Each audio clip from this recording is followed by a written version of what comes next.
వాళ్ళు రోడ్డు మీద తిరుగుతారు సార్. మాకు న్యాయం జరగాలి. మాకు న్యాయం జరగకపోతే మాకు భయం ఉంది. మరి రాత్రి పగలు మళ్ళీ ఏమన్నా చేస్తే మాకు ఎట్లా? మేమైతే భయపడతాను.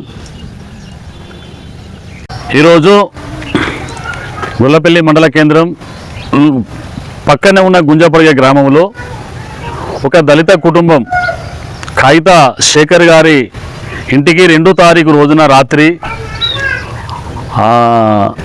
రంగు చందు అనే వ్యక్తి ఇంటికి వచ్చి తలుపు కొట్టి ఆ అమ్మాయిని బలవంతం చేయబోయి యత్నానికి ప్రయత్నించిన తర్వాత 3వ తారీఖు నాడు వీళ్ళందరూ పోయి గొల్లపల్లి పోలీస్ స్టేషన్లో అట్రాసిటీ కేసు నన్ను అత్యాచారం చేయడానికి ప్రయత్నించిందని కేసు పెడితే డిఎస్పీ గారు స్పందించి తొందరనే వచ్చారు, సంతోషం.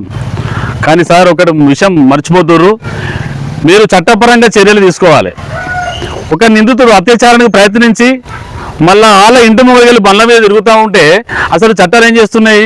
ఈ చట్టాలు నీరుగారిపోతున్నాయి కదా. అంటే మీరు ఏం చేసినా ఇంకో కుటుంబానికి ఎఫెక్ట్ మేము ఇంతమంది అయినా చెరుపుతాం మేము, కానీ జైలు వదలమని పోలీసు వ్యవస్థ నీరుగారుస్తుంది. దయచేసి ఇట్లాంటివి మానుకోవాలి.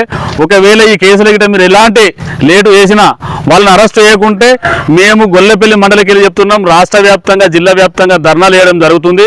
మీరు మన ఏ కేసు అయినా పెట్టండి. మీరు మేము చేస్తే అదే తప్పులు మేము చేస్తే మమ్మల్ని మా ఇంట్లో కూడా పోయి కూర్చుని పెడతారు. మీరు దళితులకు ఒక చట్టం, మీకు ఒక చట్టమా? చట్టం ఉన్నోడికి చుట్టం కావచ్చు, మా భిక్షగాళ్ళకి చట్టాలు ఉన్నాయి. కానీ దయచేసి ఈ వ్యవస్థపై మీరు పోలీసులు స్పందించాలి. బీదవారి కోసమే కానీ చట్టాలు రాసింది. రాజ్యాంగం కల్పించిన హక్కు బీదవారికి. ఆ బీదవారిని అరెస్ట్ చేయకుండా మీరు జైలు లేకుండా ఆ నేరం చేసిన రోడ్డు మీద తిరుగుడు, అన్యాయం జరిగిన వాళ్ళు ఇంట్లో తలపేసుకుని తాగుండు, ఇది కరెక్ట్ కాదు. దయచేసి మీరు స్పందించి వెంటనే వాళ్ళని అరెస్ట్ చేసి రిమాండ్కి పంపాలని మేము గొల్లపల్లి మండల పక్షాన జగిత్యాల జిల్లా, నేను ఆల్ ఇండియా అంబేద్కర్ యువజన సంఘం రాష్ట్ర కార్యనిర్వాహక కార్యదర్శిని.